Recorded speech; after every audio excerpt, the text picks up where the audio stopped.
This week's lecture discusses Bayesian networks, in which conclusions are derived using probability theory from pieces of evidence, the probabilities of which are themselves derived using probability theory from other pieces of evidence. They are the probability versions of the expert systems, if you like, where the truth of the various observations isn't necessarily certainty, and therefore the conclusions have different certainties as well. However, before I talk about them, I have to answer the question that I set you at the end of the previous lecture, the one about the island on which there are only two diseases, the harmless common cold and the fatal galloping lurgy. Here's the recap of the situation. As I said, there are only two diseases on this island, both with the same symptoms. What those symptoms are doesn't really matter, but if memory serves, I said they were a high fever and a runny nose. Anyway, at any one time, 20% of the inhabitants have the harmless common cold, and an additional 1% have the fatal galloping lurgy. Sufferers of those diseases are 98% likely to show the symptoms. If a man with the full set of symptoms presents himself to the doctor and asks, "What are my chances?" how do we use these statistics to answer him? Well, when he asks what his chances are, he's really asking, will this disease kill me? What we need to calculate is the probability that the man has galloping lurgy, and using Bayes' rule, we have the exact statistics we need to do it. We want the probability that the patient has galloping lurgy given the symptoms. To get this, we need four probabilities. You notice that the common cold doesn't feature in that equation simply because it's the lurgy we're considering, although that figure of 20% will feature in a cameo role in our calculations. Three of the probabilities are easy to get. P of GL, the probability that any inhabitant has the lurgy, is 1%, or 0.01. Therefore, the probability that the inhabitant doesn't have the lurgy, P of not GL, is 1 minus that, or 0.99. Similarly, the probability of S given GL, the probability that any patient shows the symptoms if we know he has the lurgy, is 98%, or 0.98. We know this because sufferers of either disease are 98% likely to show the symptoms. The last probability, P of S given not GL, or the probability that any patient will show the symptoms assuming he doesn't have the lurgy, takes a bit more work. Well, 99% of the population at any time doesn't have the lurgy, and some of them will exhibit the symptoms, the ones with a common cold. We're making an assumption here that no healthy person exhibits the symptoms, something the question should have told us but didn't.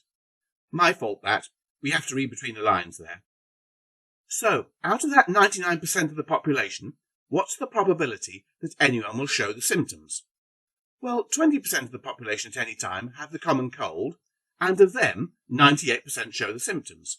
So that's 19.6% of the population have the common cold and show it. We want this as a percentage not of the population as a whole, but of the non-lurgy sufferers. So we divide 19.6% by 0.99 to scale it, bringing the value up to 0.198 to 3 decimal places. If you put these figures in the equation and crank the handle, the figure 4.76% to 3 decimal places drops out. There is less than 5% chance that the patient you are looking at has the fatal disease, galloping lurgy.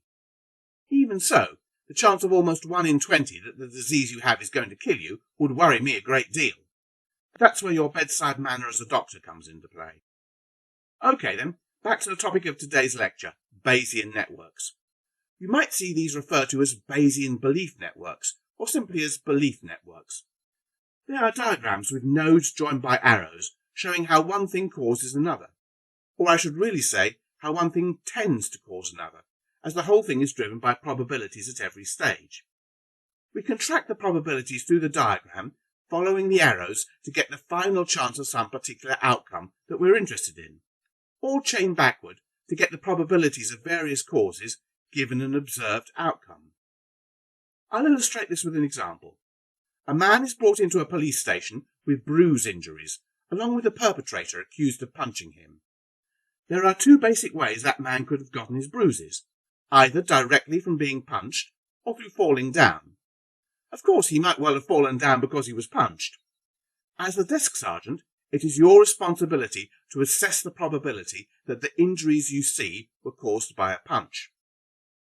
The screen is dotted with tables showing probability values.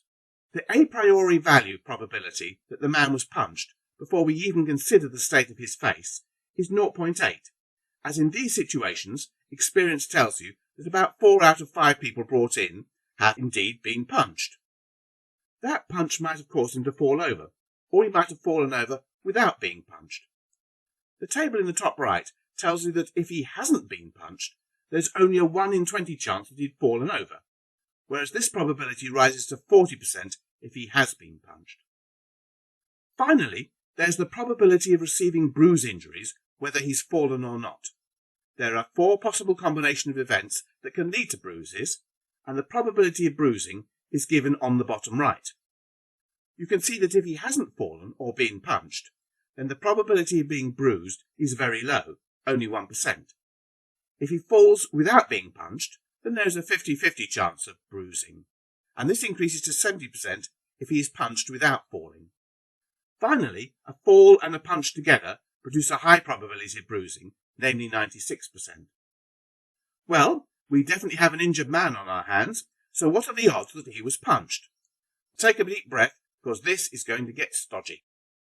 The simplest version of Bayes' rule is the probability of P given B, i.e. the probability that the man had been punched given his bruises, and it is the probability that he was both punched and bruised, i.e. the probability of both P and B, divided by the probability that he was bruised regardless of the cause. The probability is simply B. There are problems calculating both the numerator and denominator of this fraction. Let's deal with the denominator first. The probability that the man is bruised can't be found simply by looking in a table. Indeed, we have to split it into the 4 different possible scenarios that result in bruising. He was bruised without falling or being punched. He was bruised having been punched while staying upright. He was bruised as a result of a simple fall, or the bruises were caused by a fall as a result of being punched. You can see these possibilities as 4 terms in the denominator, and because they are mutually exclusive, i.e. they all exclude each other, we can simply add those probabilities. Again, we don't have tables to read each of these terms directly, so we must split them up further. For instance, the probability that he was bruised as a result of being punched and then falling becomes, in turn, the probability that he was bruised given that he fell and was punched, multiplied by the probability that he fell given that he was punched, multiplied by the probability that he was punched. Essentially, we're replacing any term with and in it, the cap symbol, with 1 or more terms containing the given that operator. Now we have terms that we can simply read from tables. The probability that the man was bruised, given that he both fell and was punched, we have a table row for that. I'll save you the work of rewinding the video. It came to 0.96. The probability that the man fell, given that he was punched, was 0.4, and the probability that he received a punch was simply 0.8. That first term in the denominator comes to 0.96 times 0.4 times 0.8, equal to 0.3072. Similarly, the term with the green box can be recast as the probability that he was bruised, given that he neither fell nor was punched, multiplied by the probability that he didn't fall, given that he wasn't punched, multiplied by the probability that he wasn't punched. Each of the 4 terms in the denominator can be expressed as a product of probabilities that we can read from the different tables that we have. Now look at that numerator, the probability that the man was both punched and bruised. There are 2 possibilities here. He either fell during the attack or he didn't. And these 2 are mutually exclusive, so the probabilities can be added once we find them. Again, we recast the probabilities in terms of the chance that he was bruised given some combination of falling and being punched, multiplied by the probability of falling or not, given that he was punched, multiplied by the probability that he was punched. The probability of any of the 8 possibilities of being bruised or not, falling or not, being punched or not, can be calculated if it can be arranged into this form. When we add those probabilities together, you'll see that they have the probability of P in common, so in the last line I've taken it out as a common factor. At that point, the computer would read all the figures from the tables, churn the crank handle, and a final probability that the injured man was punched would emerge. I haven't bothered calculating it, as it stinks of hard work. Needless to say, real police officers don't do this. They simply ask, "Did you punch this bloke?" And if he says yes, they slap the handcuffs on him. Let's make the example a little more complicated by throwing the effects of alcohol into the mix. The punch, if it was indeed thrown, might have been the result of the puncher being fighting drunk. Alternatively, the injured man might have had a few too many and simply missed his footing on the edge of the curb. Then, my medical friends assure me, there is a form of alcoholic poisoning that can lead to spontaneous bruising, as blood vessels under the skin rupture for no reason. Now, on second thoughts, let's not go there. You can already see the problem with this sort of approach. The example we had only consisted of 3 factors, and yet we soon found ourselves up to our eyebrows in conditional probabilities. If we had the appropriate tables, however, it could in theory be done. Every term that we dealt with would have to be cast as a product of probabilities going from the probability of bruises given some combination of circumstances, decreasing in complexity down to the probability of alcohol having been consumed. It can be done if you have the vast numbers of statistics necessary. One way around this is to fudge the issue and assume that various factors are independent of each other. Suddenly all those given that parts of the probabilities disappear, and we can calculate and list the probabilities of various parts of the system without having to worry about what else is going on. This does make life a lot simpler, and Bayesian networks far easier to construct. But as you throw extra factors into the mix, the results that the network produces start to drift away from reality. After all, in real life, there are many interdependencies which have to be taken into account, even if they are hard or impossible to calculate. Many a fight on a Friday night outside a pub, for instance, has indeed been fueled by booze, and many a bruised face has been caused by a drunk stumbling into a lamppost on his way home. So, why use Bayesian networks at all? I did mention that there were alternatives available, and indeed I shall be looking at a couple of them in the next lecture. Well, Bayes' rule and probability theory on which it is based is the only truly mathematically rigorous approach out there. If you want an approach to handling uncertainty that you can guarantee will stick to the laws of mathematics, it has to be Bayesian in nature. This rigour applies however many stages there are in a calculation.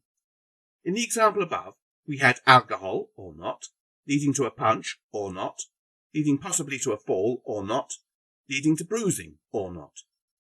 4 stages.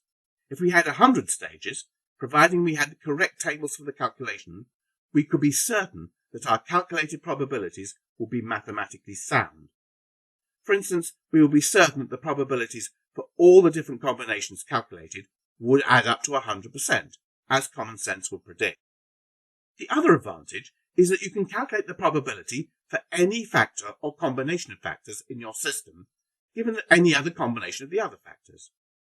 We calculated the probability that a punch was thrown given that bruising occurred, but we could just as easily have calculated the probability that the man fell given that he was bruised, or that he was both bruised and punched given that he fell, and so on. How useful this will be is open to debate, since systems based on Bayesian networks are generally intended to estimate causes given observations, but there's no reason why it couldn't be done. And there you are. From now on, things get considerably easier, as we have just about done with the horrendous mathematical equations, at least for handling uncertainty. In the next lecture, I shall introduce some far simpler ways of combining uncertain quantities, no doubt to your great relief.